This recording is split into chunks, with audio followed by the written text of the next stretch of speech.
भूत प्रेत और आत्माओं की कहानियां सुनने में जितनी फैसिनेटिंग लगती हैं, सोचिए अगर वही कहानियां सच बन जाएं तो क्या होगा। आज की कहानी एक ऐसी सच्ची घटना पर आधारित है जिसे आज तक साइंस भी पूरी तरह समझा नहीं पाया। आज मैं बात करने वाला हूं एनाबेल डॉल के बारे में। मैं हूं आशुतोष और आप देख रहे हैं खूनी किस्सा। अमेरिका की ठंडी हवा में उस रात कुछ अजीब सा था, जैसे कोई कहानी खुद लिखी जाने का इंतजार कर रही हो। जॉनी बच्चों की किताबें लिखने वाला एक मशहूर लेखक, जिसकी कहानियों में हमेशा मासूमियत होती थी, लेकिन उसकी अपनी जिंदगी में जो होने वाला था वो किसी डरावनी फिल्म से कम नहीं था। उसकी एक छोटी सी बेटी थी, हंसती खेलती, हर वक्त अपने पापा के आसपास घूमती रहती। सब कुछ बिल्कुल नॉर्मल था, जब तक कि एक दिन जॉनी के घर के पीछे सूखे पेड़ों के बीच मिट्टी में दबी हुई एक अजीब सी गुड़िया नहीं मिली। वो गुड़िया साधारण नहीं थी। उसका चेहरा हल्का सा फीका, आंखें जैसे किसी को घूर रही हो और कपड़े पुराने जैसे सालों से वहीं पड़ी हो। जॉनी ने आस पड़ोस में पूछताछ की, क्या एक किसी की गुड़िया है, लेकिन हर किसी का जवाब एक जैसा था, नहीं। जॉनी को ये चीज अजीब लगी, लेकिन उसने उसे नजरअंदाज कर दिया। उस गुड़िया को उसकी बेटी मुर्सेला घर के अंदर ले आई। शुरुआत में सब ठीक लगा, एक बच्चे को नई गुड़िया मिली थी, वो खुश थी, लेकिन धीरे धीरे वो खुशी कुछ और ही बनती जा रही थी। मुर्सेला उस गुड़िया से ऐसे बातें करती जैसे वो जिंदा हो, उसके साथ सोती, उसे अपने पास रखे बिना एक पल भी नहीं रहती थी। कई बार जॉनी ने उसे रात के अंधेरे में अकेले कमरे में बैठकर फुसफुसाते हुए सुना, जैसे वो किसी से बात कर रही हो, लेकिन कमरे में कोई नहीं होता था, सिर्फ वो और वो गुड़िया। समय बीतता गया और जॉनी के मन में डर धीरे धीरे अपनी जगह बनाता गया, लेकिन एक पिता होने के नाते उसने अपनी बेटी के खुशी के आगे सब कुछ नजरअंदाज कर दिया। फिर एक दिन सब बदल गया। मुर्सेला अचानक बीमार पड़ गई। डॉक्टर्स ने कहा इलाज है, वैक्सीन है, सब ठीक हो जाएगा, लेकिन जो हुआ वो किसी ने नहीं सोचा था। वैक्सीन का असर उल्टा पड़ गया और हालत हर दिन बिगड़ती चली गई। इसी बीच एक और अजीब घटना हुई। वो गुड़िया अचानक गायब हो गई। पूरा घर छान मारा, हर कोना देखा गया, लेकिन वो गुड़िया कहीं नहीं मिली, जैसे वो कभी थी ही नहीं या फिर खुद ही कहीं चली गई हो। और फिर कुछ दिनों के बाद मुर्सेला अपनी आखिरी सांस ली। सिर्फ 13 साल की उम्र में उसकी जिंदगी खत्म हो गई। उस रात जॉनी अकेला बैठा था, हाथों में अपनी बेटी की तस्वीर और दिमाग में सिर्फ एक सवाल, क्या ये सब सिर्फ इत्तेफाक था या कुछ और। दर्द, गुस्सा और डर, इन सब ने मिलकर उसे एक फैसला लेने पर मजबूर किया। उसने उस गुड़िया की पूरी कहानी एक किताब में लिखी। उस किताब के कवर पर वही गुड़िया थी, जैसे वो दुनिया को देख रही हो और मुस्कुरा रही हो। किताब रिलीज हुई, लोगों ने पढ़ा, डर गए, लेकिन धीरे धीरे वो कहानी बाकी भी कहानियों की तरह वक्त के साथ धुंधली पड़ गई। साल बीत गए और फिर आया 1972। एंटीक शॉप के अंदर हल्की हल्की पीली रोशनी झिलमिला रही थी। धूल से भरी शेल्फ पर सालों पुरानी चीजें चुपचाप पड़ी थी, जैसे हर एक के अंदर कोई अधूरी कहानी कैद हो। और उसी सन्नाटे के बीच एक कोने में रखी वो गुड़िया, बिल्कुल स्थिर लेकिन अजीब तरह से ध्यान खींचने वाली। तभी दरवाजा खुला, एक महिला अंदर आई। उसकी नजर जैसे ही उस गुड़िया पर पड़ी, वो कुछ पल के लिए ठहर गई। उसने उसे उठाया, हाथों में पलटा और बिना ज्यादा सोचे उसे खरीद लिया, जैसे उसे अंदाजा नहीं था कि वो अपने साथ क्या ले जा रही है। घर पहुंचकर उसने मुस्कुराते हुए वो गुड़िया अपनी बेटी डोना को दी, जिसका जन्मदिन आने वाला था। डोना, जो एक नर्सिंग स्टूडेंट थी, उस गिफ्ट को देखकर खुश हो गई। उसकी आंखों में चमक थी।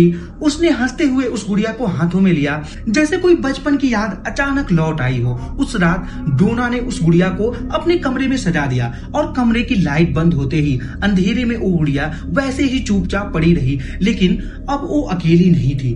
शुरुआत में सब नॉर्मल था, लेकिन फिर एक दिन जब डोना और उसकी दोस्त बाहर से लौटे तो उन्होंने देखा कि गुड़िया अपनी जगह पर नहीं थी। उन्होंने सोचा शायद भूल गए होंगे, लेकिन ये भूल हर दिन होने लगी। गुड़िया कभी बिस्तर पर मिलती, कभी कुर्सी पर, कभी ऐसे बैठे होती जैसे किसी का इंतजार कर रही हो। डोना हंसकर टाल देती, लेकिन उसकी दोस्त एंजी हर बार उस गुड़िया को देखकर सिहर उठती।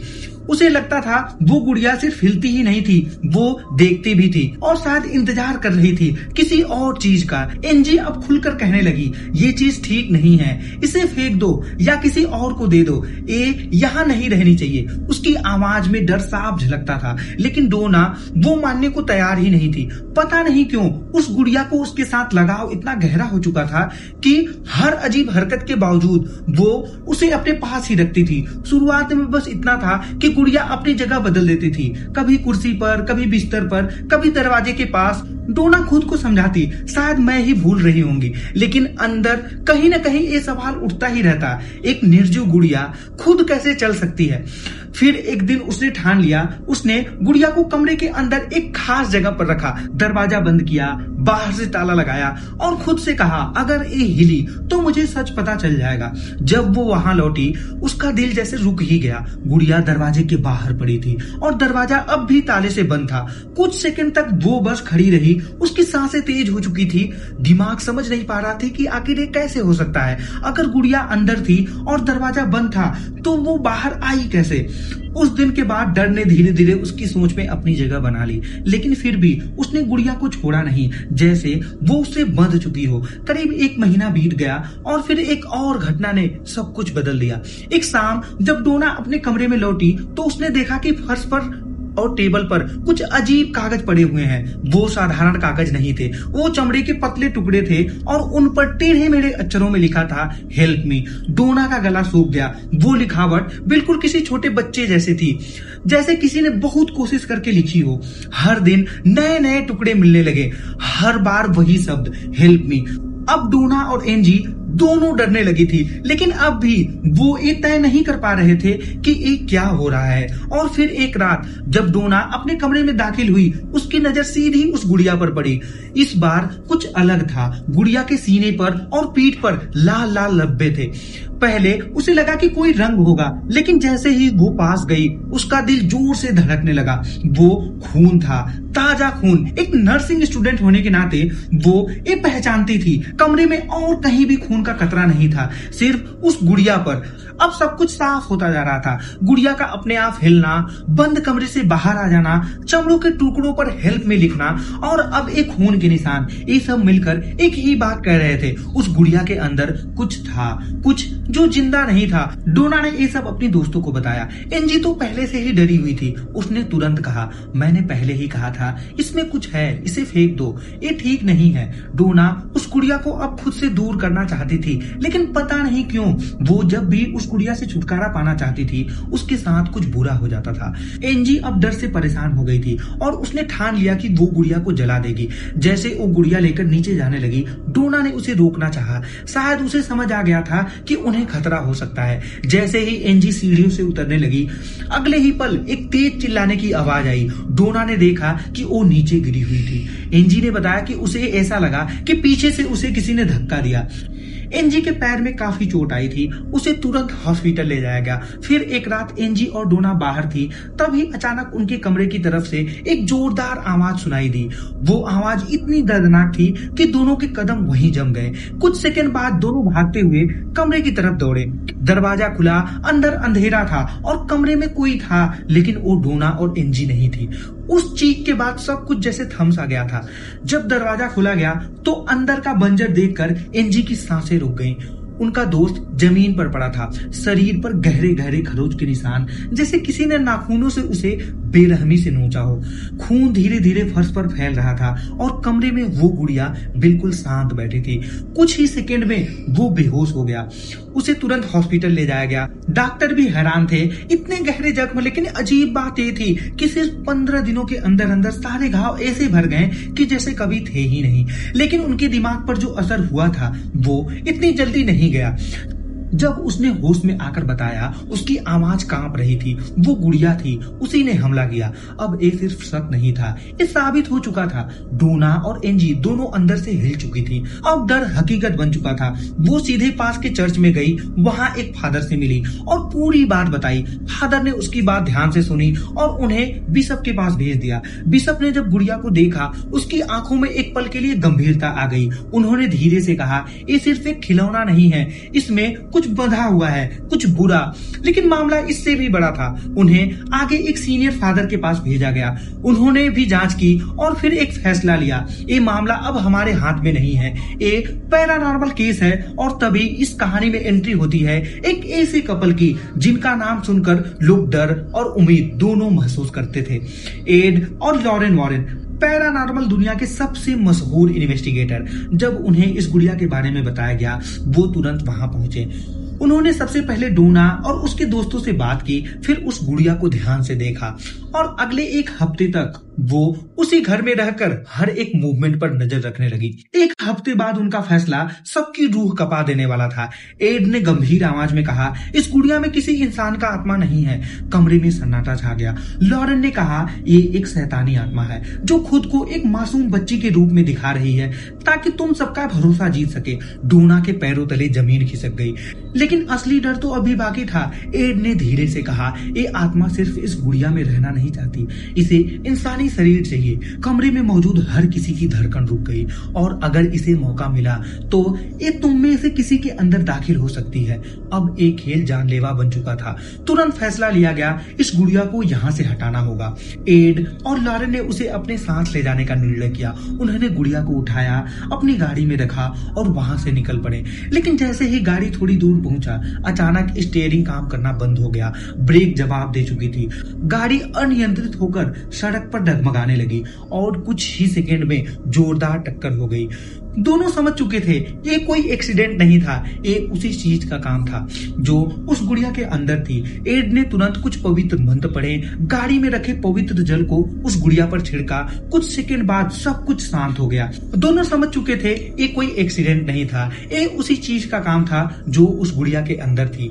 एड ने तुरंत कुछ पवित्र मंत्र पढ़े, गाड़ी में रखे पवित्र जल को उस गुड़िया के पास छिड़का। कुछ सेकंड बाद सब कुछ शांत हो गया, जैसे किसी ने अपनी पकड़ ढीली कर दी हो। वो किसी तरह वहां से निकले और अपने ऑफिस पहुंचे। एड और लॉरेन ने गहराई से स्टडी की और एक खौफनाक सच सामने आया। अगर इस गुड़िया को ऐसे ही खुला छोड़ा गया तो ये किसी इंसानी शरीर में घुसने की कोशिश करेगी, और सबसे बड़ा डर ये था कि कहीं ये फिर से डोना के वापस ना पहुंच जाए या फिर किसी और को अपना अगला शिकार ना बना ले। आखिरकार उन्होंने फैसला किया, इस गुड़िया को बंद करना होगा हमेशा के लिए। लेकिन एक सवाल आज भी अनसुलझा है, वो गुड़िया जो सबसे पहले जॉनी के घर के पीछे मिली थी, वो वहां कैसे आई थी और फिर एंटीक शॉप तक कैसे पहुंची? क्या कोई उसे छोड़ रहा था या फिर वो खुद चलकर आई थी?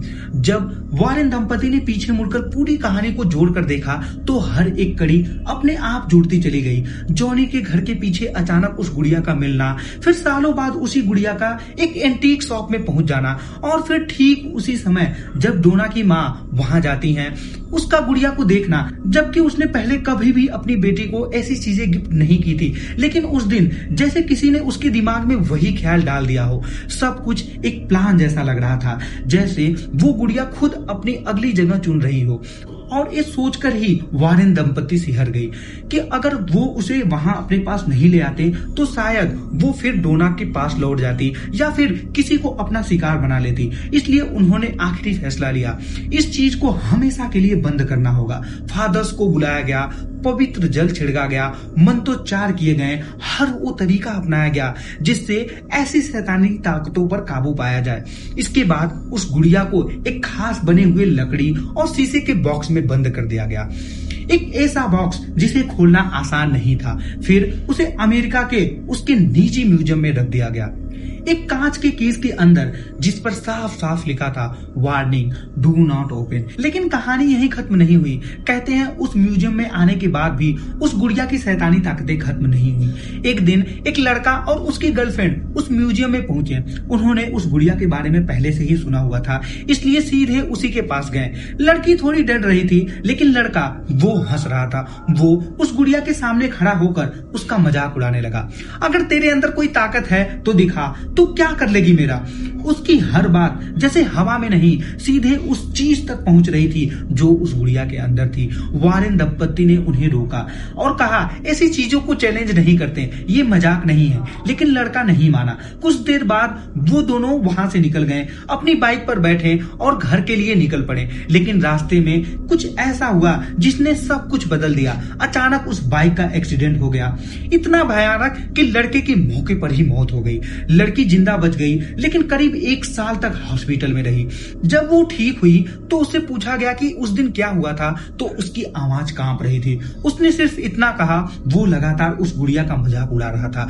कमरे में सन्नाटा छा गया। वॉरेन दंपति ने एक दूसरे की तरफ देखा और धीरे से कहा, तुम्हें शैतान को चैलेंज नहीं करना चाहिए था। उस दिन के बाद उस गुड़िया की कहानी और भी फैल गई। लोग यकीन नहीं करना चाहते थे कि एक गुड़िया जिसके अंदर आत्मा हो सकती है, जो इंसानी शरीर की तलाश में हो, लेकिन दूसरी तरफ इतने सारे लोग जिन्होंने अपनी आंखों से ये सब देखा, डोना, उसके दोस्त, फादर्स और खुद वारेन दंपत्ति, सब एक ही बात कहते हैं, वो गुड़िया आज भी वहीं बंद है, एक शीशे के बॉक्स के अंदर। लेकिन अगर कभी भी किसी ने गलती से भी उस बॉक्स को खोल दिया तो जो अभी तक सिर्फ एक कहानी है वो फिर से एक हकीकत बन जाएगी। तो दोस्तों, ये थी उस श्रापित गुड़िया की कहानी। अब तुम खुद सोचो, क्या ये सिर्फ एक कहानी थी या फिर सच में कहीं ना कहीं ऐसी चीजें मौजूद हैं? अगर तुम्हें ये कहानी डरावनी लगी या फिर एक पल के लिए तुम्हारे रोंगटे खड़े हो गए तो नीचे कमेंट करके जरूर बताना कि तुम्हें सबसे ज्यादा डर किस हिस्से में लगा। और अगर तुम्हें ऐसी ही real horror story, true incident और खौफनाक किस्से सुनना चाहते हो तो हमारे चैनल खूनी किस्सा को अभी सब्सक्राइब कर लो। और हाँ, बेल आइकन दबाना मत भूलना ताकि अगली कहानी तुमसे मिस ना हो जाए, क्योंकि यहाँ हर कहानी सिर्फ सुनाई नहीं जाती, महसूस करवाई जाती है। फिर मिलेंगे एक और खौफनाक किस्से के साथ, तब तक अंधेरे से थोड़ा संभल कर रहना।